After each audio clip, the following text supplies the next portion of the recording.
Hello everyone, मैं हूं आपका दोस्त निशांत और ज्ञान सफारी में आपका स्वागत है। कुछ लोगों ने डिमांड की थी कि मैं रॉ के भी कुछ जो ऑपरेशंस हुए हैं उनके बारे में, जो फेमस ऑपरेशन है उनके बारे में बताऊं। जब मैं इन्हीं सब चीज़ों को सर्च कर रहा था तो एक तो रॉ का ऑपरेशन मैंने आपको बताया था जो उन लोगों ने काहोटा में किया था, लेकिन और ऑपरेशंस जब मैं सर्च कर रहा था तो एक ऐसे शख्स का नाम सामने आया, जैसे कि आपने थंबनेल में भी देख लिया, कि मुझे ऐसा लगा कि शायद किसी और ऑपरेशन के बारे में वीडियो बनाने से पहले इनके बारे में बताना बहुत ज़रूरी है। अगर स्पाई वर्ड की बात की जाए, मतलब एक स्पाई की जो दुनिया है उसके बारे में बात की जाए, तो बहुत से अच्छे अच्छे नाम सामने आते हैं। जैसे एली कोहेन का नाम है मोसाद की तरफ से, हमारे इंडिया से भी 2-3 ऐसे स्पाई हैं जो जिनके नाम आते हैं, लेकिन बहुत कम ही ऐसे स्पाई, ऐसे जासूस हैं जिनके बारे में हम प्रेजेंट को लेकर बात कर सकें। मतलब बहुत ही कम ऐसे लोग हैं जो आज के समय पर भी जिंदा हैं और हम उनकी कहानियों को सुने तो वो आज भी मौजूद हैं। क्योंकि अधिकतर लोग या तो किसी की डेथ हो गई है किसी ऑपरेशन में, या किसी को मतलब किसी की नेचुरली डेथ हो गई है। ये शख्स आज भी जिंदा तो है ही है, साथ ही साथ आज भी बहुत सारे ऐसे ऑपरेशंस को करते आ रहे हैं, रिसेंटली टाइम में भी किए हैं उन्होंने, कि उनकी कहानियों की जो एक लिस्ट है वो बढ़ती ही चली जा रही है। ये शख्स हैं हमारे national security adviser Ajit Doval ji, पूर्व आईपीएस ऑफिसर, और साथ ही आईबी डिपार्टमेंट में भी ये जब रिटायर हुए तो एज अ डायरेक्टर के पद से रिटायर हुए 2005 में, और इस समय पर नेशनल सिक्योरिटी एडवाइजर इंडिया के। और केवल नेशनल सिक्योरिटी एडवाइजर नहीं, साथ ही साथ इनको अब जब 2019 में जब दोबारा से बीजेपी की गवर्नमेंट आई तब इनका कद भी बढ़ा दिया गया और इन्हें कैबिनेट मिनिस्टर की रैंक का एक पद दिया गया है। मतलब उस लेवल पर रखा गया है जिस लेवल पर कैबिनेट मिनिस्टर होते हैं। तो आज इन्हीं की कहानी हम समझेंगे और जानेंगे कि इन्होंने अपने जीवन में अभी तक आगे भी ये करें और हमारे देश की इसी तरीके से सुरक्षा करते रहें। और जो इन्होंने किया है आज उसके बारे में अच्छे से डिटेल में जानेंगे, किस तरीके से इनकी शुरुआत हुई। अजीत डोभाल जी, इनका जन्म 20 जनवरी 1945 को होता है। उत्तराखंड एक तो अपने आप में ही बहुत खूबसूरत जगह है, वहीं पर पौड़ी गढ़वाल के एक गांव में इनका जन्म होता है। इनके पिता आर्मी ऑफिसर थे, जीएल डोभाल जी। अब क्योंकि आर्मी में ट्रांसफ़र होते रहते हैं इसीलिए इनकी पढ़ाई थोड़ा सा इधर उधर रही, लेकिन मेन जो इनकी पढ़ाई रही वो अधिकतर स्कूलिंग इनकी अगर बताई जाए तो अजमेर मिलिट्री स्कूल से इन्होंने अपनी स्कूलिंग की, जो कि राजस्थान में पड़ता है। 1960 आफ्टर स्कूलिंग के बाद इन्होंने एमए की डिग्री ली इकोनॉमिक्स में आगरा यूनिवर्सिटी से। 1966 में इन्होंने ग्रेजुएशन मतलब पोस्ट ग्रेजुएशन किया, एमए जो की है। इसके बाद क्योंकि एक ऐसी फैमिली से बिलोंग करते थे जहाँ पर एक आर्मी ऑफिसर मतलब देश के लिए उन्होंने सेना में भर्ती हुए, इसीलिए इनके अंदर भी देशभक्ति तो थी, साथ में खुद के कुछ कारनामों की लिस्ट बनाने का एक जज्बा भी था। इसीलिए इन्होंने 1967 में यूपीएससी का एग्ज़ाम दिया, आईपीएस ऑफिसर बने, और इन्हें जो होम कैडर मिला वो केरला था। केरला में इन्होंने अपनी ज्वाइनिंग ली। जब इनकी पोस्टिंग एज अ एएसपी हुई थी 1968 में, उसके कुछ समय बाद ही 1971 कुन्नूर जिला पड़ता है केरल में ही, वहां पर हिंदू मुस्लिम आपस में भिड़ गए। अब वहाँ पर जितना भी पुलिस प्रशासन था जो वहाँ पर लगे हुए थे इस गुस्से को शांत कराने में, क्योंकि वहाँ पर इतना ज़्यादा बढ़ गया कि वो सब लोग आपस में लूट मार कर रहे थे, बहुत सारे लोगों का जितना भी सामान था सब उठा के ले जा रहे थे, बहुत सारे लोगों की वहाँ पर मृत्यु भी हुई। पुलिस प्रशासन पूरी कोशिश कर रहा था कि इसको किसी भी तरीके से रोकें, शांत करें माहौल को, लेकिन वो विफल ही होते जा रहे थे। तभी बात आई कि किसी भी तरीके से किसी और, असल में जब भी कहीं पर कोई ऐसी सिचुएशन आती है कि कोई हैंडल नहीं कर पा रहा है या कोई बात है, तो किसी को वहां पर भेजा जाता है, किसी को डेप्यूट किया जाता है, किसी को वहां ट्रांसफर किया जाता है। तभी एक नाम आया सामने, अजीत डोभाल जी का। और इसी राइट्स की वजह से जब इनको ट्रांसफर किया गया, जिस तरीके से एक कहावत है कि पूत के पांव पालने में नजर आ जाते हैं, ये जो राइट्स थे इसमें जो इनकी भूमिका थी, इसी से सबको पता लग गया कि ये जो शख्स है वो बहुत कामयाबी हासिल करेगा। अब हुआ क्या कि जब ये पहुंचे वहां पर, मतलब वहां के जो होम मिनिस्टर थे उस स्टेट के, केरल के, तो उन्होंने अजीत डोभाल जी को वहां भेजा, वहां पोस्टिंग इनकी मतलब ट्रांसफर किया गया। इन्होंने जो भी वहां पर राइट्स हो रहे थे, जो लोग इसमें इन्वॉल्व थे, उन सभी लोगों से बात की, उन लोगों को समझाया, और इतना ज्यादा इनकी बातों का प्रभाव पड़ा उन लोगों पर कि 2 दिन के अंदर ही ये सारा जो माहौल बिगड़ा हुआ था वो सब शांत हो गया एकदम से। इनफैक्ट शांत ही नहीं, जो भी माल, जितने लोगों का भी चोरी किया गया था, जो भी माल लूटा गया था, वो सभी उन लोगों को वापस भी दे दिया गया। ये एक बहुत बड़ी कामयाबी थी, क्योंकि ये तुरंत ही ज्वाइन ही हुए थे, अभी इतना ज्यादा समय नहीं हुआ था, और इतनी बड़े राइट्स को कंट्रोल करना इतने पीसफुली और इतने अपनी समझदारी से, ये बहुत बड़ी बात थी उस समय के पर्पज से, कि अभी कोई बंदा आया है और एकदम से ही उसने इतने बड़े राइट्स को कंट्रोल कर लिया, और इतने अच्छे से किया और इतनी जल्दी किया। सबसे बड़ी बात, इनकी वाहवाही होने लगी। केरल से ये बात दिल्ली तक पहुंची कि भाई ऐसे ऐसे एक आईपीएस ऑफिसर ने इन राइट्स को इतने अच्छे से हैंडल किया।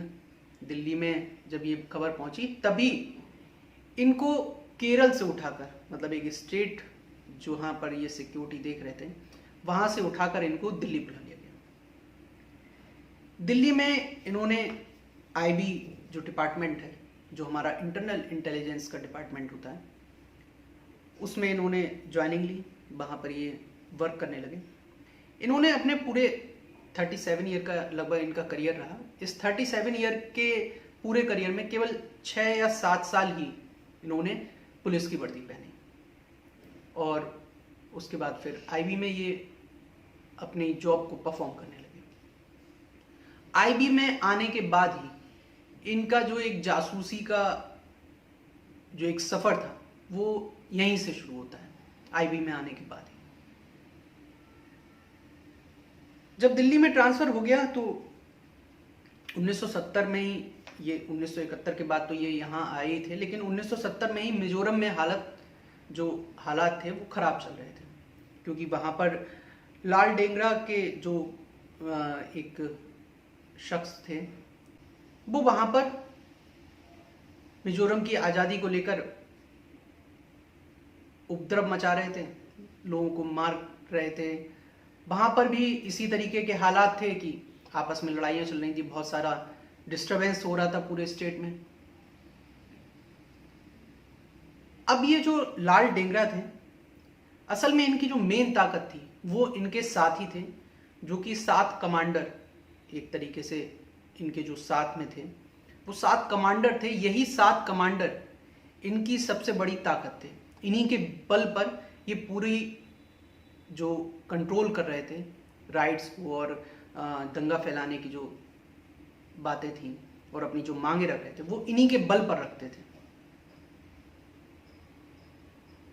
अब क्योंकि वहां के माहौल को शांत करना था तो अजीत डोभाल जी को वहां भेजा गया। अजीत डोभाल जी ने अपनी पूरी क्षमता के साथ और समझदारी के साथ असल में इनका जो सबसे मेन जो अच्छी बात जो है, ये सबसे पहले उन्हीं लोगों से डायरेक्ट कांटेक्ट कर लेने की कोशिश करते हैं जो लोग उस राइट्स में इन्वॉल्व होते हैं। सारी इंटेलिजेंस जुटाकर, सारी इंफॉर्मेशन जुटाकर उन्हीं लोगों से डायरेक्ट बात करने पहुंच जाते हैं।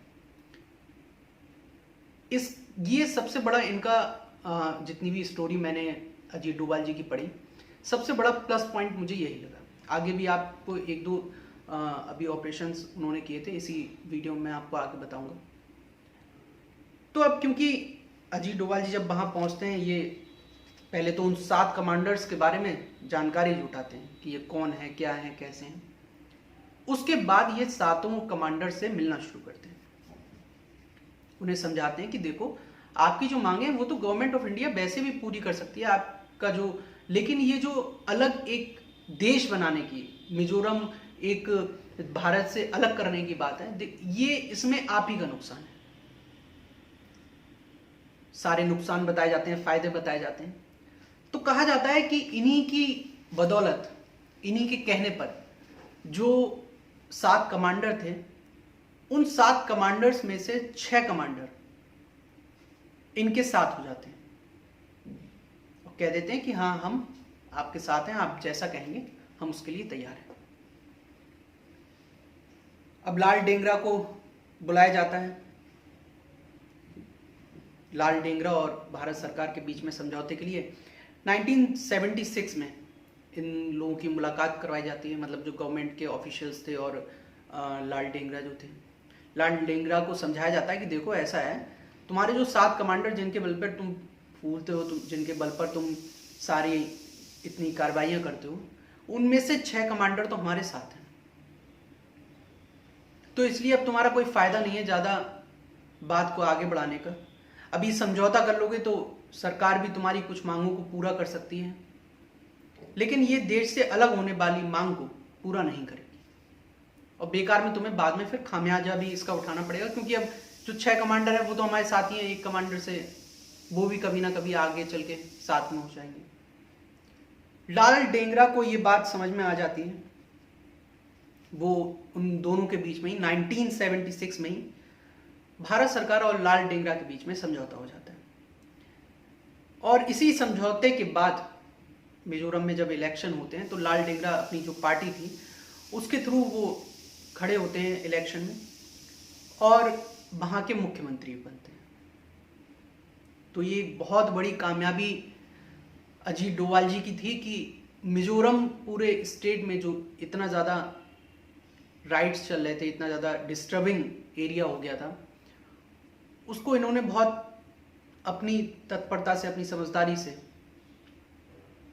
उस माहौल को शांत तो किया ही किया, साथ ही वहाँ पर जो मांग उठ रही थी अलग स्टेट की उसको भी शांत कर दिया और भारत सरकार के साथ उसका तालमेल बैठाया। इसी कारनामे की वजह से इन्हें प्रेसिडेंट मेडल भी दिया गया। ये सबसे यंगेस्ट पर्सन है जिनको प्रेसिडेंट मेडल मिला था। जितने भी और लोगों को प्रेसिडेंट मेडल मिलता है, ऐसा नहीं है कि और लोगों को नहीं मिला है, लेकिन जितने लोगों को भी मिलता है उन्हें 15 या 20 साल की जॉब करने के बाद ही मिलता है। लेकिन ये सबसे यंगेस्ट तो थे ही, क्योंकि 6 या 7 साल की नौकरी के बाद ही इनको प्रेसिडेंट मेडल मिल जाता है। फिर बात आती है 1980s में। 80s के दौरान पंजाब में थोड़ा सा डिस्टर्बिंग हो जाता है। वहाँ पर जो खालिस्तानी समर्थक थे जो कि अलग एक देश की मांग कर रहे थे, क्योंकि जब हमारा बंटवारा हुआ था तो हिंदुस्तान और पाकिस्तान बेसिकली 2 मजहब के लिए ही बनाए गए थे, एक आपका हिंदू और दूसरा मुसलमान। इसमें सबसे बड़ा जो नुकसान हुआ वो पंजाब को हुआ, क्योंकि पंजाब का एक जो बड़ा तबका था वो पाकिस्तान में मिला दिया गया, जिसमें से लाहौर भी शामिल था। तो सिखों को लगता था कि हमें कहीं ना कहीं नजरअंदाज किया गया है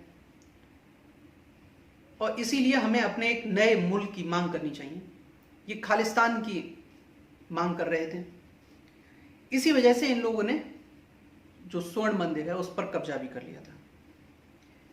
बताया जाता है इसी समय पर अजीत डोभाल जी रिक्शा वाला बनकर वहां पर घूमते थे, वहां की सारी इंफॉर्मेशन लेते थे। लेकिन जब खालिस्तानी समर्थकों ने स्वर्ण मंदिर पर कब्जा कर रखा था, तो अब क्योंकि कुछ लोकल लोग भी उसमें शामिल होते हैं, तो वहाँ के भी लोग शामिल थे। जब ये रिक्शे से वहाँ आते जाते रहते थे, तो लोगों ने देखा कि ये इतना ज़्यादा इधर उधर क्यों घूमता रहता है ये रिक्शे वाला।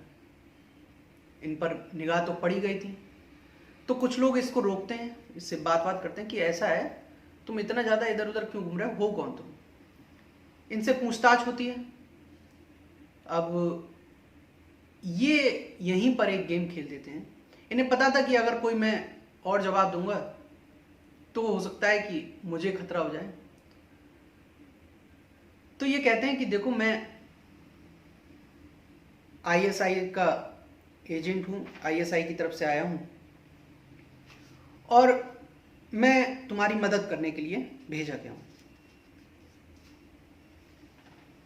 उन्हें लगता है कि अच्छा ठीक है कि हमारी मदद के लिए आए हो। इन्हें अंदर बुला लिया जाता है। जब ये अंदर जाते हैं, ये सारी पोजीशंस देखते हैं, कौन कहाँ पे है, कैसे क्या है, कितने लोग हैं, और सारी इंफॉर्मेशन गैदर करके ये वहाँ की जो आर्मी थी उनको सारी चीज़ें ये बता देते हैं, जिसकी वजह से इनको जो वहाँ का स्वर्ण मंदिर का एक ऑपरेशन उसके बाद किया गया, वो सफल हो पाया इन्हीं की इंफॉर्मेशन की बदौलत। अजीत डोभाल जी का ये एक और कारनामा था जिसकी वजह से इनको बाद में कीर्ति चक्र से सम्मानित किया गया। ये पहले आईपीएस ऑफिसर हैं जिन्हें कीर्ति चक्र से सम्मानित किया गया। बेसिकली ये जो अवार्ड है वो सेना के ऑफिशियल्स को दिया जाता है, लेकिन केवल इसी ऑपरेशन की वजह से, जो इन्होंने स्वर्ण मंदिर के दौरान जो ये खालिस्तानी समर्थकों ने उस पर कब्जा कर लिया था और उसके बाद जो ऑपरेशन चलाया गया उसमें इन्होंने जो काम किया अपनी समझदारी से, उसी के लिए इन्हें कीर्ति चक्र से सम्मानित किया गया। 1980s के बाद 1990s में जब आते हैं, अब इधर साइड में जब ये सब हो गया, इधर मिजोरम, पंजाब और केरल, ये सब जब शांत हो गया मामला, उसी दौरान 90s के दौरान जो कश्मीर है हमारा, वहां पर आतंकवादी गतिविधियां बढ़ जाती हैं। वहां का एक शख्स था ऊका पारी। ये अपने समर्थकों के साथ हिंदुस्तान, जो पाकिस्तानी लोग होते हैं, वो हमारे जो यंग मुस्लिम भाई होते हैं, उनको बहला बुसलाकर, उनका ब्रेन वॉश कर हिंदुस्तान के खिलाफ कर देते हैं। ऊका पारे भी उसी का शिकार थे। ये वहां पर अपने समर्थकों के साथ वहां पर जो आतंकवादी गतिविधियां थी उनको चला रहे थे। तभी अजीत डोभाल जी को कश्मीर में भेजा जाता है। अजीत डोभाल जी यहां सीधे ऊका पारे से संपर्क करते हैं, बात करते हैं, ऊका पारे को समझाते हैं सारी चीजों को।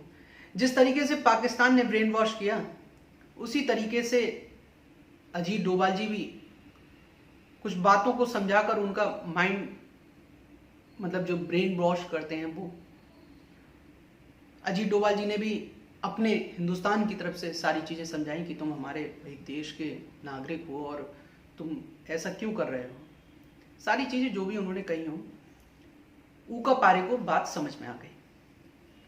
उसी के बाद से, इनके कहने के बाद से ही ऊका पारे ने अपने 250 समर्थकों के साथ पाकिस्तान के खिलाफ ही मोर्चा खोल दिया। मतलब वो पाकिस्तान के खिलाफ ही पूरा हो गया। उसके बाद 1996 में जब चुनाव लड़ा गया, तो ऊका पारे ने ही अपनी एक पार्टी बनाई थी। उस पार्टी के साथ खड़ा हुआ इलेक्शन में और ये वहां का एमएलए बन गए। अब लेकिन क्योंकि ऊका पारे एक पाकिस्तानी समर्थक रह चुका था, उसके बाद पाकिस्तान के ही खिलाफ हो गया 250 लोगों के अपने साथ, ये बात पाकिस्तानियों को नहीं पची जो आतंकवादी थे उन्हें नहीं बची। तो एक पाकिस्तानी जो समर्थक था उसने ऊका पारे को जान से मार दिया।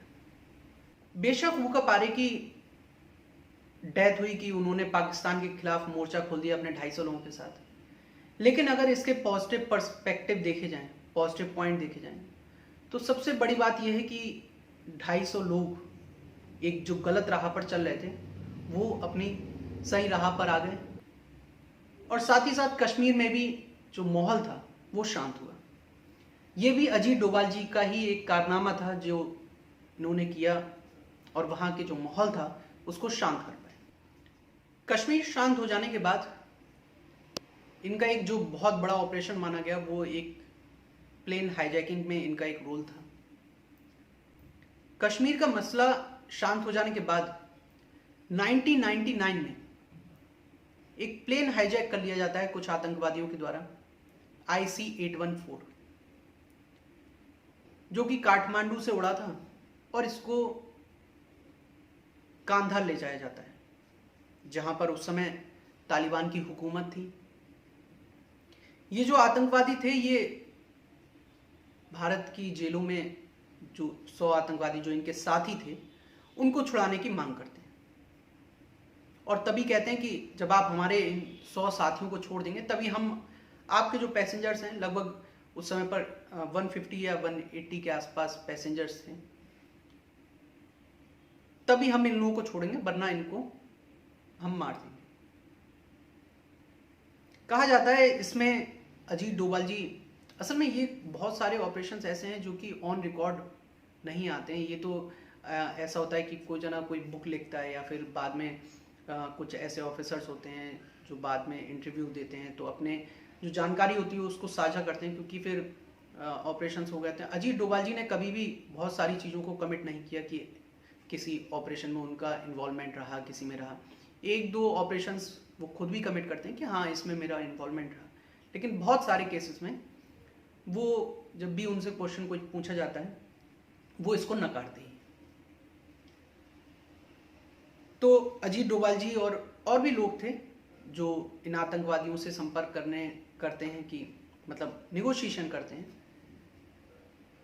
ये इन्हीं की दिमाग की उपज थी कि ये जो 100 आतंकवादी की डिमांड की गई थी, ये 100 आतंकवादी से 3 आतंकवादी पर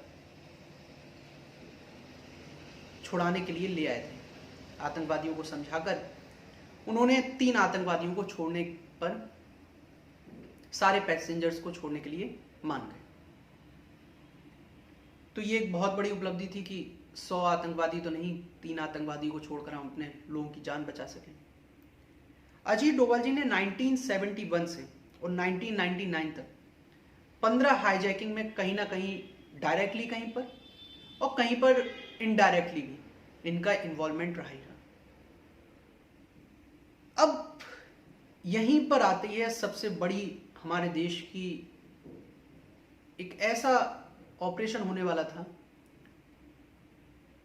जिसमें हमारे देश को बहुत बड़ी कामयाबी मिल सकती थी, और शायद पूरी दुनिया में हमारे देश का, हमारी इंटेलिजेंस एजेंसी का, हमारे लोगों का जो भी उस ऑपरेशन में इन्वॉल्व होते उनका नाम होता और बहुत गर्व से नाम लिया जाता। लेकिन कुछ पुलिस वालों की वजह से ये ऑपरेशन नाकामयाब हो गया। हुआ ये कि दाऊद इब्राहिम की जो बेटी थी उसकी शादी जावेद मियांदार जो एक क्रिकेटर थे उनके बेटे जुनैद से हो रही थी मतलब, और इसका रिसेप्शन दुबई में रखा गया। तभी अजीत डोभाल जी इसका एक प्लान बनाते हैं कि ये बहुत अच्छा मौका है क्योंकि बेटी की शादी है तो दाऊद इब्राहिम जरूर वहां पर आएगा। दुबई में एक होटल था ग्रैंड हयात करके, वहां पर इस ऑपरेशन को करने की बात की जाती है। तो छोटा राजन के जो 2 शूटर थे उन दोनों शूटरों से अजीत डोभाल जी बात करते हैं, कोशिश करते हैं कि इनको मना लें, और वो लोग मान भी जाते हैं कि हाँ ठीक है हम करने को तैयार हैं। सारी चीज़ें तैयार हो जाती हैं, वहाँ की बुकिंग और आना जाना, किस तरीके से ऑपरेशन करना है, सब कुछ। लेकिन बताया जाता है कि पता नहीं किस तरीके से मुंबई पुलिस को इसके बारे में खबर लग जाती है और जिस होटल में, जिस 5 स्टार होटल में ये मीटिंग चल रही होती है, वहां पर पुलिस वाले हाथ दबिश दे देते हैं। अब ये जो 2 शूटर थे, इन दोनों को गिरफ्तार कर लिया जाता है। अजीत डोभाल जी बहुत समझाने की कोशिश करते हैं कि देखो भाई, एक बहुत बड़ा ऑपरेशन होने जा रहा है, हमारे देश के लिए बहुत ज़रूरी है। लेकिन अब क्योंकि उन दोनों शूटर्स की सर्च चल रही थी बहुत टाइम से, बहुत सारे केसेस में, तो मुंबई पुलिस नहीं मानती है और उन दोनों को गिरफ्तार कर लेती है, जिसकी वजह से ये पूरा ऑपरेशन फेल हो जाता है।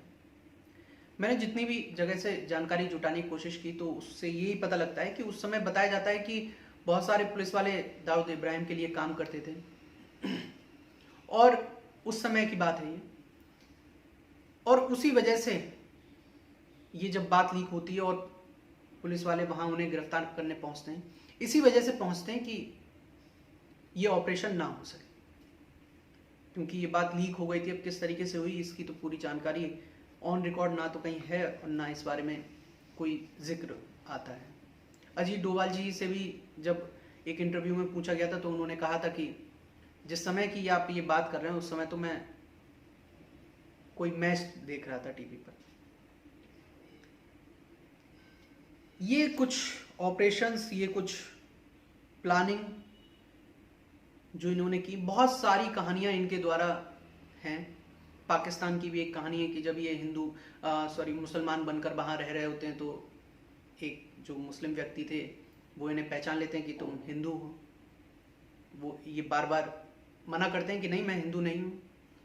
फिर वो जो शख्स थे वो इन्हें लेकर जाते हैं अपने घर पर और कहा जाता है कि ये कहते हैं, जो दूसरा शख्स थे वो अजीत डोभाल जी से कहते हैं कि तुम हिंदू हो, तुम्हारे कान छिदे हुए हैं। तब अजीत डोभाल जी मानते हैं कि हाँ मैं हिंदू हूँ। लेकिन वो कहते हैं कि आपने पहचान कैसे? उन्होंने कहा तुम्हारे कान छिदे हुए हैं, तुम ऐसे पकड़े जा सकते हो। वो कहते हैं मैं भी हिंदू हूँ इसीलिए मुझे पता है। तब वो फिर बातचीत होती है। तो बहुत सारे रूप इन्होंने रखे, बहुत सारे ऑपरेशंस किए। उसके बाद 2004 में ये आईबी के डायरेक्टर बनते हैं और 2005 में ये आईबी के डायरेक्टर पद से अपनी पूरी जॉब जो करते हैं उसके बाद ये रिटायर हो जाते हैं। रिटायर होने के बाद बहुत सारी बुक्स भी लिखी हैं इन्होंने और बहुत सारे जो फाउंडेशंस हैं, जो कुछ संस्थाएं उनके साथ ये जुड़े हुए हैं, कुछ संस्थाओं के ये हेड हैं। 30 मई 2014 को, मतलब जब 2014 में इलेक्शन जो हुआ था उसके बाद जब कांग्रेस की सरकार गई और बीजेपी की जब गवर्नमेंट आई, तब इनको एनएसए बनाया जाता है, मतलब देश का नेशनल सिक्योरिटी एडवाइजर बनाया जाता है। अजीत डोभाल जी 5th पर्सन हैं जो हमारे देश के एनएसए की पोस्ट पर काबिज हुए हैं। एनएसए के बाद भी, क्योंकि अब सिक्योरिटी का पूरा जिम्मा अब इन पर आ जाता है देश की, जो भी कोई भी बात होगी तो इन्हीं से, सिक्योरिटी के मामले में इन्हीं से बात की जाएगी। 30 मई 2014 को जब ये एनएसए की पोस्ट पर पहुंचते हैं, उसके बाद ही एक बहुत बड़ी वारदात होती है। असल में जून 2014 को 46 नर्सेज, जो कि तिग्रित इराक में पड़ता है, वहां पर एक हॉस्पिटल में जॉब करती थी, जो कि इंडिया की नर्सेज थी। तो इराक में उस समय पर आईएसआईएस बहुत ज़्यादा एक्टिव था और कब्जा कर रहा था बहुत सारी जगहों पर, और कब्जा करते करते वो तिग्रित में भी पहुंच जाता है। क्योंकि वो हॉस्पिटल वो तिग्रित में ही था, इसलिए वो जो 46 नर्सें थीं वो भी बंधक हो जाती हैं।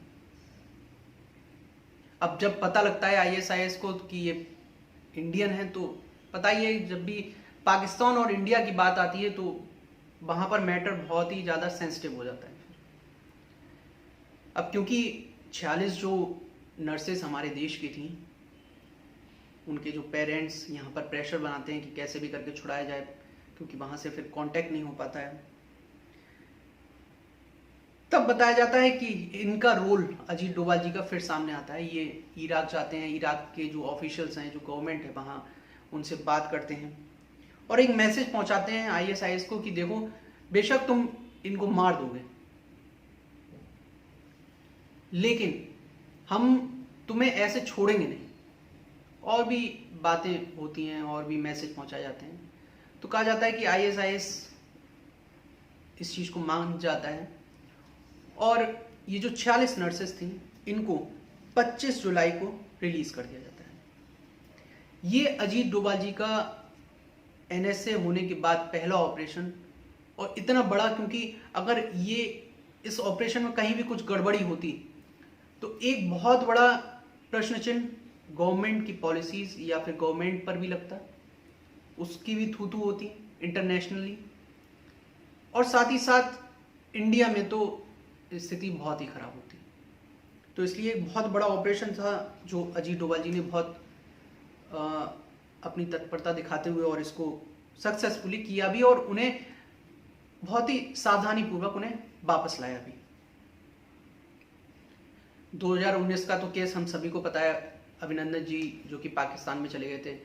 आप जब रिकॉर्ड में देखेंगे, आप जब गूगल पर भी सर्च करेंगे तो हर जगह ये दिया हुआ है कि पाकिस्तान हमेशा ये कहता रहा कि अभिनंदन को हमने एक दोस्ती के नाते, मतलब इंडिया और पाकिस्तान की एक जो रिश्ते हैं जो खराब हो रहे थे उसको सही करने के लिए हमने अभिनंदन को छोड़ा। लेकिन इसके पीछे ये भी कहानी बताई जाती है, बहुत सारे आर्टिकल्स में ये दिया हुआ है कि अजीत डोभाल जी ने जो US में बैठे उनके जो साथी थे, जो सिक्योरिटी एडवाइजर वहां पे होते हैं, उनसे बात करके पाकिस्तान में US एम्बेसी में जो अपॉइंटेड लोग थे उनसे बात की और पाकिस्तान पे प्रेशर बनाया कि देखो अगर ऐसा है कि अगर उसको तुमने नहीं छोड़ा तो इंडिया तुम पर हमला कर सकता है और इसका अंजाम बहुत बुरा होगा। क्योंकि USA की तरफ से ये एफर्ट होता है और वो समझाते हैं, तो पाकिस्तान इस चीज को समझता है और अभिनंदन को कुछ ही समय बाद रिहा कर दिया जाता है। बेशक पाकिस्तान इस चीज को मानता रहा कि हमने एक भाईचारे के नाते और मतलब रिश्तों को अच्छा करने के लिए हमने अभिनंदन को छोड़ा था, लेकिन ऐसा नहीं है। पाकिस्तान कभी जेस्चर दिखा नहीं सकता, मुझे तो लगता है, क्योंकि अगर दिखाता भी है तो, क्योंकि बहुत सारे केसेस में कभी कभी हम लोग देखते हैं कि कहीं पे बॉम्ब ब्लास्ट हुआ है, कुछ भी हुआ है, तो उनकी टीमें आती हैं और कहता है नहीं हमको सबूत चाहिए। तो ये तो बात गलत है कि कोई जेस्चर की वजह से उन्होंने किया। तो अब वो कहते हैं, वो उनका एक अपना पॉइंट है। उसके बाद 2019 में बीजेपी की गवर्नमेंट फिर से बनती है और इसी के बाद इनका जो कद था, इनका जो एक पोजीशन थी, वो भारत सरकार में और बढ़ाई जाती है। इनको एक कैबिनेट मिनिस्टर की हैसियत तक, एक जैसे कैबिनेट मिनिस्टर की एक पोजीशन होती है उसी लेवल का एक अधिकारी, एक मिनिस्टर की रैंक दी जाती है। और NSA तो ये सेकंड टर्म के लिए बनते ही बनते हैं। तो दोस्तों ये थी सारी जानकारी अजीत डोभाल जी के बारे में कि किस तरीके से उनकी अभी तक की लाइफ रही है, क्या क्या ऑपरेशंस उन्होंने किए हैं, कैसी कैसी जगहों पर उन्हें जाकर माहौल को वहां पर शांत किया, हमारे देश की सिक्योरिटी को लेकर उन्होंने कितने कुछ कदम उठाए। उम्मीद करता हूं मैं आपको इनके बारे में अच्छे से जानकारी दे पाऊंगा। एक एक जो भी पॉइंट मैं कलेक्ट कर सकता था उस सारी इंफॉर्मेशन को मैंने आपको पहुंचाया होगा। अगर आपको ये वीडियो पसंद आया हो तो इस वीडियो को लाइक करें, लोगों के साथ भी शेयर करें, जिससे कि वो हमारे जो James bond, Indian James bond है, उनके बारे में जान सकें। अगर अभी तक आपने हमारे चैनल को सब्सक्राइब ना किया हो तो चैनल को जरूर सब्सक्राइब करें और बेल आइकन को जरूर प्रेस करिएगा, जिससे कि हमारी कोई भी नई वीडियो आपको तुरंत नोटिफाई हो सके। Thank you so much.